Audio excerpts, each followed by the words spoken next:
Eu vou falar embaixo, não vou usar PowerPoint. Vocês podem acender a luz? Alguém, gente, por favor? Obrigado. Eu tô com esse fone não é porque eu tô recebendo instruções dos meus senhores Illuminatis reptilianos. É porque eu tô gravando, vou transformar isso num vídeo podcast no meu canal do YouTube, então é por isso. Viu, gente? Bom dia a todos, quase boa tarde já. Obrigado pelo convite. Esqueci minhas anotações, sem elas eu não consigo falar. Por favor. Eu tô totalmente... Fora essa gravação meio bizarra aqui, eu tô totalmente low-tech hoje. Então eu vou usar o meu caderninho do Hobbit, que eu estou traduzindo o Hobbit nesse momento, retraduzindo. O professor citou meu trabalho acadêmico. Eu basicamente dei um migué para estudar Senhor dos Anéis no mestrado e no doutorado. E finalmente valeu a pena, porque eu não tive bolsa no mestrado e doutorado, mas agora eu estou traduzindo, por cima do trabalho de retradução dos livros do Tolkien no Brasil. Não estou traduzindo Senhor dos Anéis, infelizmente, perdi essa, mas já retraduzi o Silmarillion, que já está pronto, vai sair em março. Quem conhece Silmarillion talvez saiba que é um livro de arrepiar os cabelos, mas eu gosto muito. Estou traduzindo o Hobbit agora. O livro inédito do Tolkien que saiu agora, A Queda de Gondolin, foi eu que traduzi. Enfim, estou me divertindo aqui. A minha fala vai ser, no começo, parecida com a da Lê. Meio que um resuminho de como é que é nosso trabalho na Folha, como é que é o nosso dia a dia de jornalismo científico, e vai ter um final apocalíptico para vocês. Resumo rápido da minha carreira, então. O professor falou bem rapidinho, mas fora essa maluquice aí de Tolkien, quem quiser conversar em élfico também eu estou à disposição depois. Eu sempre trabalhei com jornalismo científico por muita sorte. Eu me formei em 2001 na USP. A primeira oportunidade que apareceu para mim foi na área, uma cobertura de férias, aquela coisa, uma pessoa sai de férias, precisa tapar o buraco. Eu não tinha passado no trainee da Folha, que tem um programa de trainee lá, mas me deixaram ali no banco para coisas como essas, prestei, passei. Consegui começar a trabalhar nisso porque eu sabia de cabeça a tradução de células-tronco. Eu sabia que stem cells era células-tronco, foi isso que me deu o meu primeiro emprego. E não parei desde então, continuei nessa área.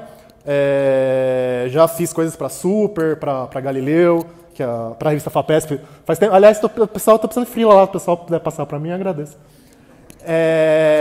Eu fui editor do Ciência da Folha durante um tempo. Desde 2013, eu estou como apenas repórter, colunista e blogueiro do jornal, trabalhando em casa, graças a Deus, em São Carlos. São Carlos, como vocês sabem, né, Ribeirão Preto faz parte da Grande São Carlos, então eu estou aqui na província. Então, resumindo, é isso. Tenho feito bastante reportagem, bastante post de blog, que eu tenho um blog sobre ciência e religião, que se chama Darwin e Deus. Quem quiser brigar com criacionista, fica à vontade, vai lá nos comentários me ajudar, porque tá feia a coisa. E o que eu tenho feito basicamente nos últimos tempos é isso. Então, eu queria dar primeiro para vocês uma ideia de como é que funciona uma editoria de ciência, uma equipe de ciência num jornal como a Folha. A gente é muito, muito sortudo, na verdade, porque nessa crise aí que andou acontecendo econômica e jornalística, quase todos os grandes jornais acabaram com as suas páginas diárias de ciência, reduziram muito suas equipes. A gente conseguiu sobreviver aí, em parte por uma visão quase iluminista do Otávio Frias Filho, que era o diretor de redação, que era o dono da Folha, basicamente, que Deus o tenha na sua santa glória, faleceu recentemente. É uma visão da política histórica do jornal, de que ciência é importante, de que ciência é um ponto fundamental para o debate público em qualquer país civilizado, e por isso a gente continua tendo uma página diária de ciência incrivelmente por lá. Os meus colegas lá em São Paulo, na redação, hoje são 4 pessoas, uma editora, a Mariana Versolato, mais 6 repórteres, e 2 colaboradores fixos em grande intensidade, que somos eu, lá em São Carlos, e o Salvador Nogueira, em São Paulo, que é provavelmente o cara da imprensa brasileira que mais entende de astronomia e de exploração espacial hoje. Então é gente pra caramba. Para o contexto, 6 pessoas é uma multidão no contexto que a gente vive hoje. Então a gente cobre, basicamente, ciência, claro, ciência básica e aplicada de quase todas as áreas, de astronomia, como eu falei, até arqueologia, paleontologia, que eu cubro bastante, biologia evolutiva, física, enfim, tudo que for ciência básica. Aplicado um pouco menos, acaba sendo mais ciência básica mesmo. A gente cobre saúde, que é obviamente muito voltado para a pesquisa científica na área de saúde, E a gente cobre ambiente também obviamente com muita base no que tem de pesquisa sobre a questão ambiental e também coisas como negociações do clima, IPCC, enfim, a questão mais política que envolve o ambiente, mas isso menos acaba sendo mais pesquisa mesmo. Como é que a gente... Espaço, como eu disse, é uma página diária, às vezes a gente consegue se espalhar um pouquinho mais, mas na atual circunstância uma página já é latifúndio. E, obviamente, está junto com o site tem essa vantagem de ter o espaço infinito, então, se eu quiser fazer 30 posts no meu blog num dia, eu posso, mas, obviamente, não dou conta. Então, tem, obviamente, essa diferença entre o que a gente consegue colocar no site e o que a gente consegue colocar no impresso. Como é que a gente escolhe o que a gente faz? Né? A Lê falou um pouquinho de como é que é no caso deles. A gente tem que lidar com uma situação um pouco mais ampla e um pouco mais diversa, que é fazer as coisas no dia a dia.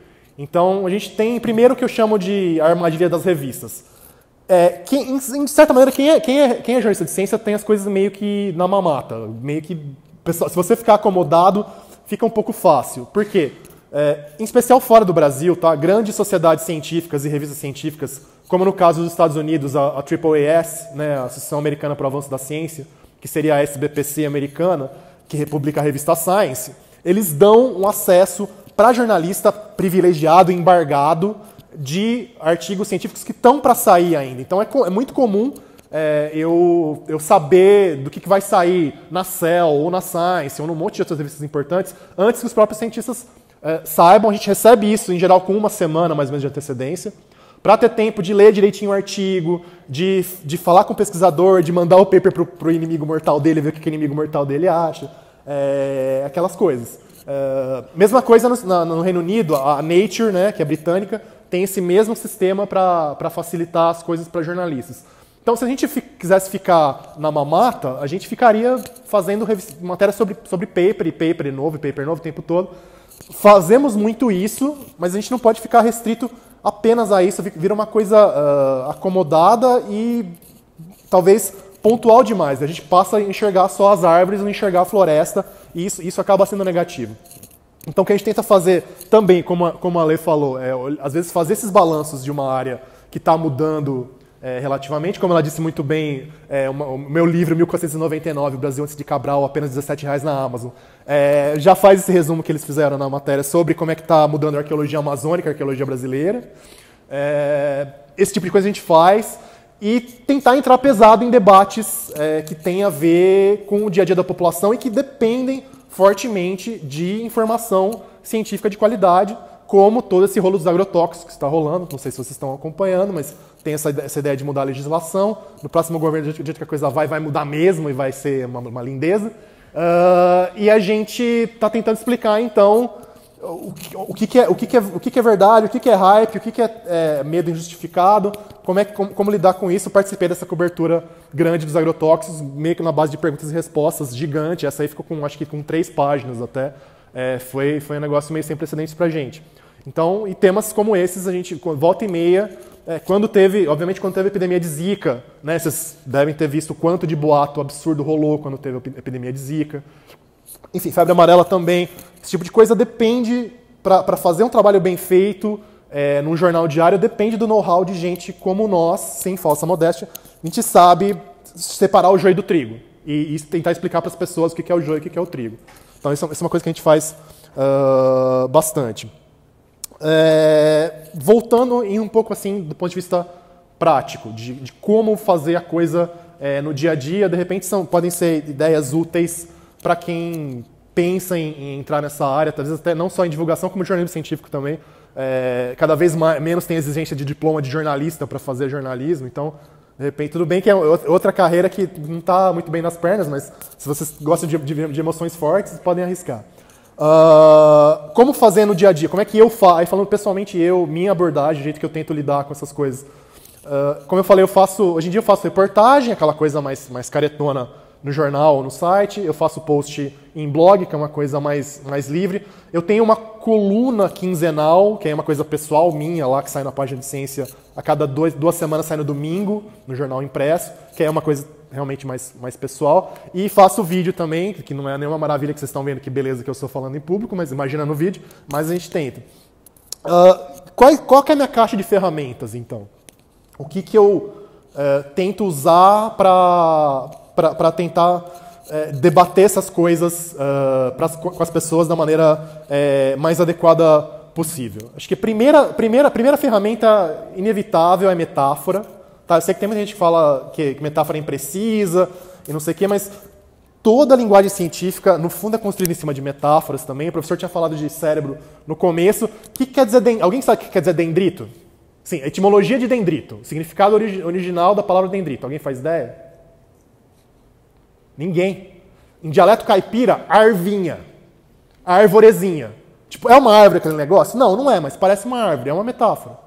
Tá? E isso vale para tudo. Se você está usando linguagem humana, você está usando metáfora.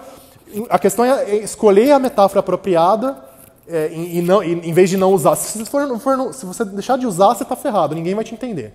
Não adianta. Não adianta.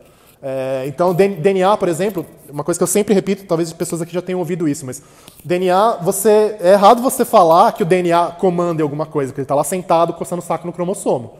Mas que ele é uma receita para a proteína X ou RNA Y, não está tão errado.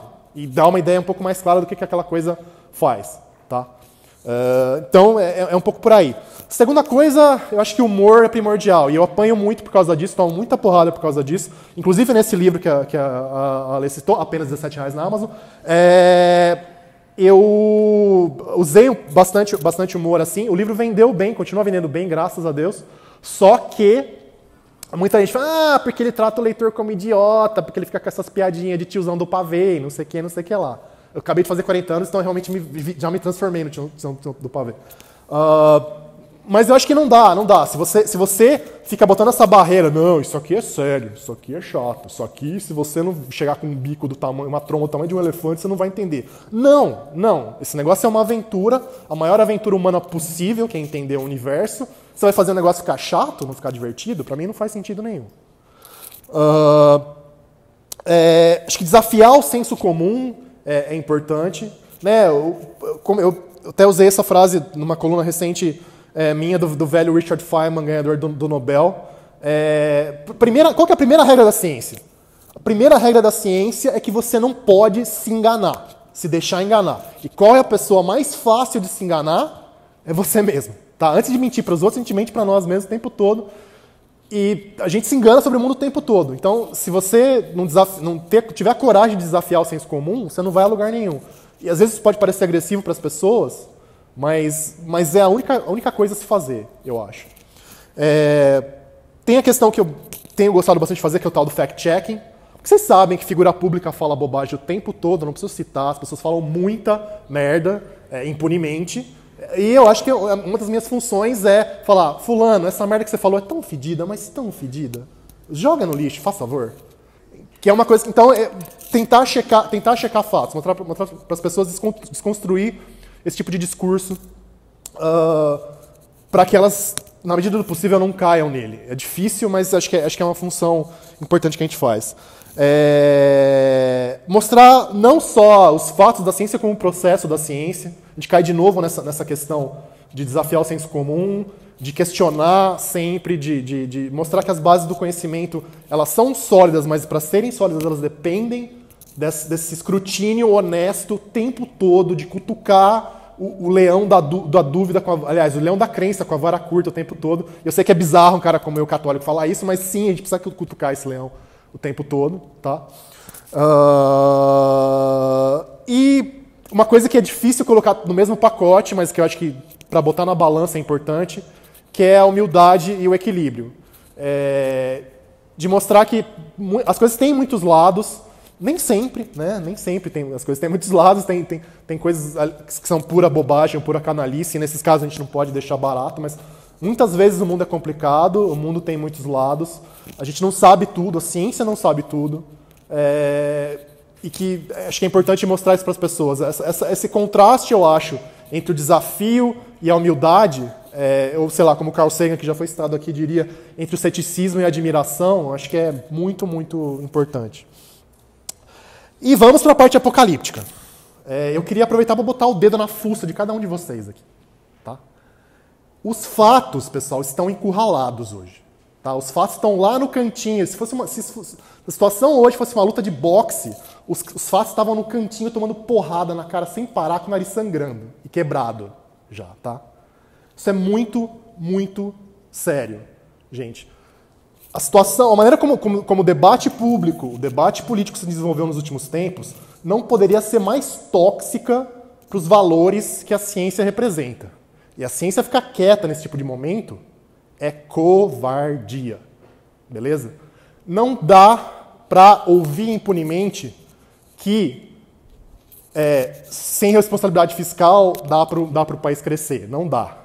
Não dá para ouvir impunemente que armar a população vai resolver o problema da violência.